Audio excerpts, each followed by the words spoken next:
Hello viewers, इस video lecture में हम लोग एक बहुत ही इम्पॉर्टेंट सब्जेक्ट इलेक्ट्रिकल इंजीनियरिंग को कम वक्त में किस तरह से रिवाइज किया जाए इस बारे में डिस्कस करेंगे। तो सबसे पहले इलेक्ट्रिकल इंजीनियरिंग के सिलेबस को हम लोग समझते हैं तो हम लोगों को टोटल 6 चैप्टर्स पढ़ना है। तो पहला जो 2 चैप्टर है, चैप्टर नंबर 1 एंड 2, वो डीसी सर्किट के बारे में डिस्कस करता है और चैप्टर नंबर 3, 5 एंड 6 ये एसी सर्किट के बारे में डिस्कस करता है और चैप्टर नंबर 4 जो है वो मैग्नेटिक सर्किट के बारे में एक्सप्लेनेशन है। क्योंकि जितने दिन भी आप लोगों का क्लासेस चला है उससे आप लोगों को इस बात का अंदाजा तो हो गया होगा कि ये सब्जेक्ट में न्यूमेरिकल का वेटेज ज्यादा है। साथ साथ थोड़ा बहुत थ्योरी भी पूछा जाता है एग्जाम में। आइडियली अगर मान के चला जाए तो टोटल 8 क्वेश्चंस में क्वेश्चन नंबर 1 तो कंपलसरी होगा, वो आमतौर पर short questions, fill in the blanks, MCQ वगैरह होता है। पूरे 6 चैप्टर से उसमें क्वेश्चंस रहते हैं, वो कंपलसरी होता है।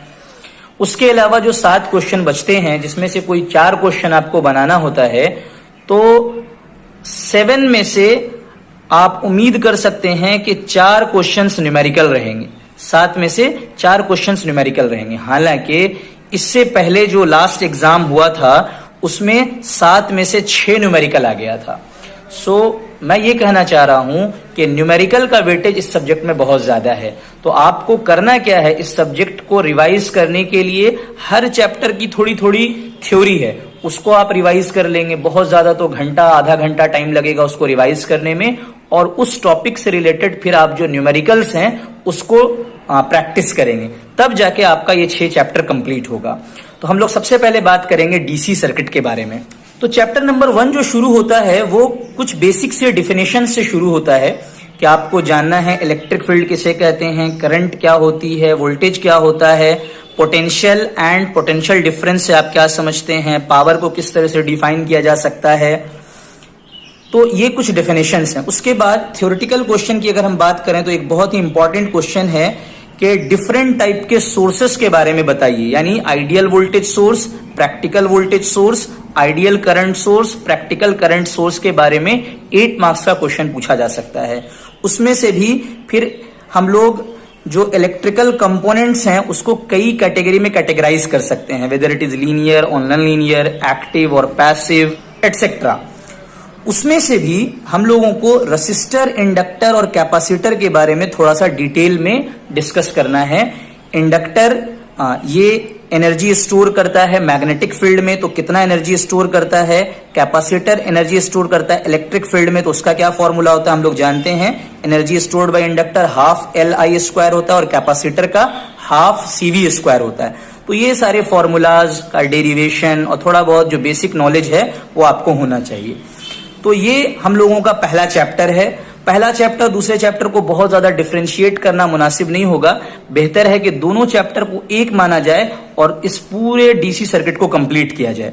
ठीक है। कुछ और जो थ्योरेटिकल टॉपिक्स हैं वो है कि केसीएल के बारे में, केवीएल के बारे में, ओम्स लॉ के बारे में आपको अच्छे से एक्सप्लेन करना आना चाहिए। रिलेवेंट सर्किट बना करके आपको एक्सप्लेनेशन देना हो सकता है एग्जाम में केसीएल, केवीएल या ओम्स लॉ आ जाए।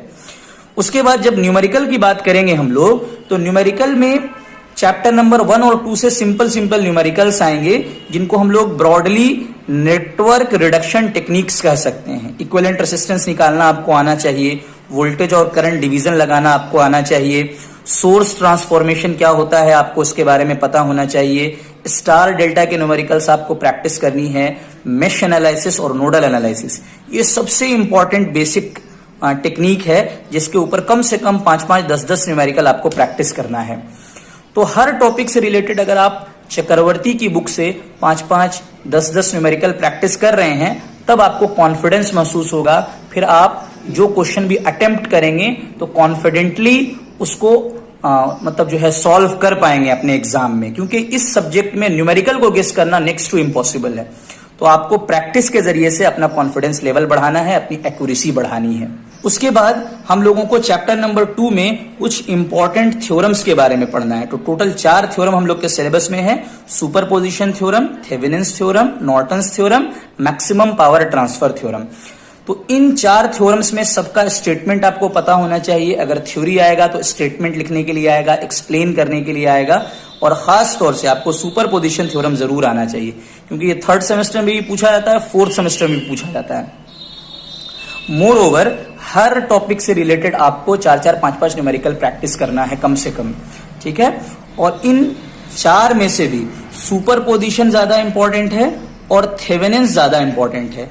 वो इस वजह से कि अगर आपको थेवेनिन्स का न्यूमेरिकल समझ में आ रहा है, थेवेनिन्स थ्योरम का कॉन्सेप्ट समझ में आ रहा है, तो ऑटोमेटिकली नॉर्टन्स आपको समझ में आ जाएगा, क्योंकि थेवेनिन्स एंड नॉर्टन्स एक दूसरे के डुअल होते हैं।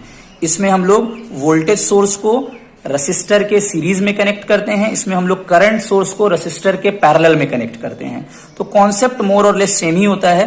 तो अगर आप थेवेनिन्स समझ रहे हैं तो नॉर्टन्स भी आपको समझ में आ जाएगा, और अगर आप थेवेनिन्स समझ रहे हैं तो मैक्सिमम पावर ट्रांसफर थ्योरम का भी आप आसानी से न्यूमेरिकल सॉल्व कर सकते हैं। कभी कभी मैक्सिमम पावर ट्रांसफर थ्योरम के ऊपर में शॉर्ट नोट्स लिखने के लिए एग्जाम में आ जाता है। तो इस तरह से मुझे ऐसा लगता है कि थ्योरी के लिए आपको बहुत ज्यादा अगर टाइम स्पेंड करना होगा तो 1-1.5 आवर में आप दोनों चैप्टर्स की थ्योरी आसानी से रिवाइज कर सकते हैं, और इसी तरह से 2-3 घंटे 4 घंटे की प्रैक्टिस से आपका ये न्यूमेरिकल भी कंप्लीट हो जाएगा, और 32+ मार्क्स आप अश्योर कर पाएंगे अपने एग्जाम में। तो ये हो गया डीसी सर्किट का एक्सप्लेनेशन। अब हम लोग एसी सर्किट के बारे में बात करेंगे, यानी chapter number 3, chapter number 5, chapter number 6। तो चैप्टर नंबर 3 जो है ना वो एसी फंडामेंटल्स है। इसमें हम लोगों को बेसिक टर्म के बारे में जानकारी होनी चाहिए। जैसे अगर हम थ्योरी की बात करें तो आरएमएस वैल्यू क्या होता है, एवरेज वैल्यू क्या होता है, फॉर्म फैक्टर क्या होता है, पीक फैक्टर क्या होता है। उसके अलावा कभी कभी क्या होगा कि आपको एक स्टैंडर्ड साइनोसोडल करंट का इक्वेशन दे देगा या साइनोसोडल वोल्टेज का इक्वेशन दे देगा, और आपको ये तमाम पैरामीटर्स निकालने के लिए बोलेगा। तो एक छोटा सा न्यूमेरिकल भी यहां से बन सकता है। इसके अलावा हम जानते हैं कि एसी सर्किट में 3 तरह का पावर होता है, एक्टिव, रिएक्टिव एंड अपैरेंट। तो इसके ऊपर भी क्वेश्चन पूछा जा सकता है, इससे रिलेटेड न्यूमेरिकल भी पूछा जा सकता है। फिर पावर फैक्टर क्या होता है उसके बारे में आपको जानकारी होनी चाहिए। सेम फेज से आप क्या समझते हैं, फेज डिफरेंस क्या होता है, फेजर डायग्राम आपको बनाने आना चाहिए, है ना। इम्पिडेंस क्या होता है, एडमिटेंस क्या होता है, रिएक्टेंस क्या होता है, ससेप्टेंस क्या होता है। ये तमाम टर्म आपको थ्योरेटिकली भी और इनसे रिलेवेंट कुछ सिंपल न्यूमेरिकल्स भी आपको प्रैक्टिस करने हैं। ये चैप्टर नंबर 5 का आप नाम बोल सकते हैं कि ये सीरीज सर्किट के बारे में एक्सप्लेनेशन है इसमें। तो सबसे पहले हम लोग प्योर रेसिस्टर में वोल्टेज और करंट का क्या रिलेशन होगा, प्योर इंडक्टर के केस में वोल्टेज और करंट का क्या रिलेशन होगा, प्योर कैपेसिटर में वोल्टेज और करंट के बीच में क्या रिलेशन होगा, इसका छोटा छोटा डेरिवेशन है। उसके बाद हम लोग बात करते हैं कि सीरीज आरएल सर्किट में वेक्टर डायग्राम कैसे बनाएंगे, सीरीज आरसी सर्किट में वेक्टर डायग्राम कैसे बनाएंगे, फेजर डायग्राम कैसे बनाएंगे, सीरीज आरएलसी सर्किट में फेजर डायग्राम कैसे बनाएंगे। तो इन तमाम सर्किट से रिलेटेड आपको न्यूमेरिकल भी प्रैक्टिस करने हैं, आपको फेजर डायग्राम भी बनाना आना चाहिए, और ये जो छोटे छोटे टर्म्स डेफिनेशन के तौर पे मैंने बोला है वो तमाम टर्म्स को आपको अच्छे से समझना है। और लास्ट में रेजोनेंस क्या होता है और सीरीज रेजोनेंस की क्या क्वालिटी होती है, क्या प्रॉपर्टीज होती है, वो आपको पता होना चाहिए। सो इतना अगर आप कर ले रहे हैं तो चैप्टर नंबर 3 और चैप्टर नंबर 5 आपका कंप्लीट हो जाता है। चैप्टर नंबर 6 बहुत ही छोटा सा चैप्टर है, इसमें हम लोग पैरेलल सर्किट के बारे में बात करेंगे, यानी पैरेलल आरएल सर्किट क्या होता है, पैरेलल आरसी सर्किट क्या होता है, पैरेलल आरएलसी सर्किट क्या होता है ना।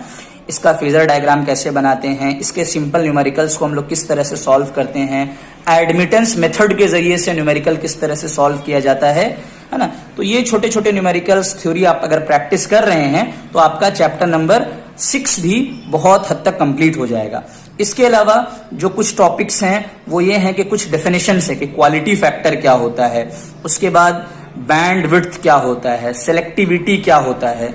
तो पैरेलल रेजोनेंस के ऊपर लास्ट टाइम एक न्यूमेरिकल पूछा गया था जिसमें क्वालिटी फैक्टर, बैंडविड्थ वगैरह निकालने के लिए दिया गया था। उससे रिलेटेड मैंने एक वीडियो भी बनाई है, आप चाहें तो उसको मेरे चैनल पे जाके देख सकते हैं। एक इम्पॉर्टेंट क्वेश्चन 8 मार्क्स के लिए ये भी पूछा जा सकता है कि पैरेलल रेजोनेंस में एंड सीरीज रेजोनेंस में कंपैरिजन कीजिए, क्या क्या सिमिलरिटीज है, क्या क्या डिफरेंसेस है सीरीज रेजोनेंस में और पैरेलल रेजोनेंस में। ये 8 मार्क्स के लिए पूछा जा सकता है। इसके अलावा छोटा मोटा अगर थ्योरेटिकल टॉपिक देखा जाए तो 3 फेज और सिंगल फेज में कंपैरिजन, लाइन क्वांटिटीज क्या होती है, फेज क्वांटिटीज क्या होती है। तो अगर इतना आप थोरोली कर रहे हैं तो मेरे ख्याल से 3 चैप्टर आपका बिल्कुल कंप्लीट हो जाएगा।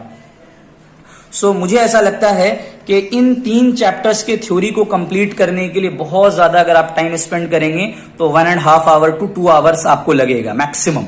उसके अलावा छोटा छोटा न्यूमेरिकल अगर आप प्रैक्टिस कर रहे हैं तो 3 से 4 घंटे में आपका सारा न्यूमेरिकल थोरोली कंप्लीट हो जाएगा।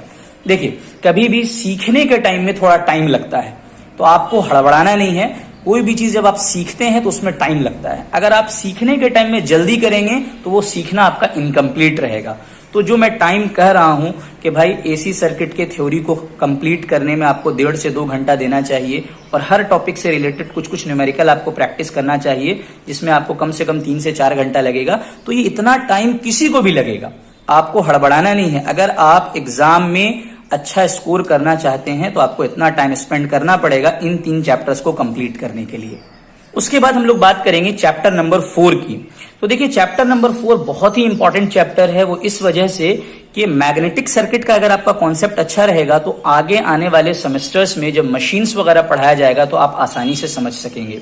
तो चैप्टर नंबर 4, इसमें से थ्योरी आने का चांसेस ज्यादा है। न्यूमेरिकल आसान भी होता है और कम भी पूछा जाता है। तो ये चैप्टर जो शुरू होता है वो सबसे पहले शुरू होता है कि इलेक्ट्रिक फील्ड और मैग्नेटिक फील्ड को आपस में कंपेयर कीजिए, मतलब एनालॉजी भी बताइए और दोनों में डिफरेंस भी बताइए, दोनों में क्या सिमिलरिटी है और क्या डिफरेंसेस है, सबसे पहले वो आपको बताना है। कुछ बेसिक टर्म्स का डेफिनेशन आपको पता होना चाहिए। फ्लक्स क्या होता है, फ्लक्स डेंसिटी क्या होती है, मैग्नेटिक फील्ड इंटेंसिटी H क्या होता है, रिलक्टेंस क्या होता है, परमेबिलिटी क्या होती है। तो ये बेसिक टर्म्स का डेफिनेशन कभी कभी एग्जाम में पूछ दिया जाता है। सबसे इंपॉर्टेंट टॉपिक है वो है Faraday's law of electromagnetic induction. Faraday ने 2 इंपॉर्टेंट लॉज दिए हैं, है ना, वो एग्जाम में फ्रीक्वेंटली पूछे जाते हैं। तो आपको फ्राडेज लॉ ऑफ इलेक्ट्रोमैग्नेटिक इंडक्शन को अच्छे से एक्सप्लेन करना है। फिर फ्राडे लॉ के अकॉर्डिंग जो इंड्यूस्ड ईएमएफ होता है उसके डायरेक्शन को लेंज ने बताया है, तो लेंजेस लॉ भी आपको आना चाहिए। इसके अलावा कुछ टर्म्स हैं, सेल्फ इंड्यूस्ड ईएमएफ क्या होता है, म्यूचुअली इंड्यूस्ड ईएमएफ क्या होता है, कोफिशिएंट ऑफ कपलिंग से आप क्या समझते हैं, और इन टर्म्स से रिलेटेड कुछ कुछ न्यूमेरिकल्स आपको चक्रवर्ती की बुक से प्रैक्टिस करना है। और लास्ट 2 टॉपिक जो इस चैप्टर में है वो है hysteresis loss and eddy current loss. तो इसके बारे में भी कभी कभी एग्जाम में नोट्स लिखने के लिए आ जाता है कि state and explain hysteresis and eddy current losses. तो अगर आप इस तरह से इस चैप्टर को पढ़ेंगे तो उम्मीद है कि ये चैप्टर भी आपको पूरा 16 मार्क्स देकर जाएगा। I am repeating once again, ये बहुत ही अच्छा पेपर है। अगर आपने इस सेमेस्टर में इस सब्जेक्ट को पढ़ा होगा और आपको ये पेपर समझ में आ रहा होगा तो आपको काफी मजा आ रहा होगा इसके न्यूमेरिकल्स को बनाने में। तो मैं फिर से कह रहा हूं कि आपको चैप्टर नंबर 1 और 2 को एक बार में पढ़ना है, फिर 3, 5, 6 को एक बार में पढ़ना है, दोनों ही पार्ट में, यानी डीसी और एसी के पार्ट में। पहले आपको डीसी का थ्योरी कंप्लीट करना है, जो भी थ्योरेटिकल टॉपिक्स हैं वो कंप्लीट करने हैं, जल्दी जल्दी हो जाएगा वो, उसमें ज्यादा टाइम नहीं लगेगा। फिर उससे रिलेटेड न्यूमेरिकल्स में थोड़ा टाइम लेना है। फिर एसी सर्किट से रिलेटेड भी जो टर्म्स हैं उसको जल्दी से कंप्लीट कर लेना है, डेफिनेशंस वगैरह या थोड़ा बहुत छोटा मोटा डेरिवेशन वगैरह जो भी है उसको कंप्लीट कर लेने के बाद फिर न्यूमेरिकल में डिटेल में टाइम देना है। और लास्ट वाले चैप्टर को ऊपर जो मेन डेफिनेशन, जो मेन टॉपिक सब है वो अगर आप कंप्लीट कर ले रहे हैं तो आप बहुत कॉन्फिडेंस के साथ एग्जाम हॉल में जाएंगे और उम्मीद है कि आप बहुत अच्छा स्कोर करेंगे इस सब्जेक्ट में। हम उम्मीद करते हैं कि ये वीडियो आपको काफी इंफॉर्मेटिव लगी होगी, काफी हेल्पफुल लगी होगी। Thank you for today.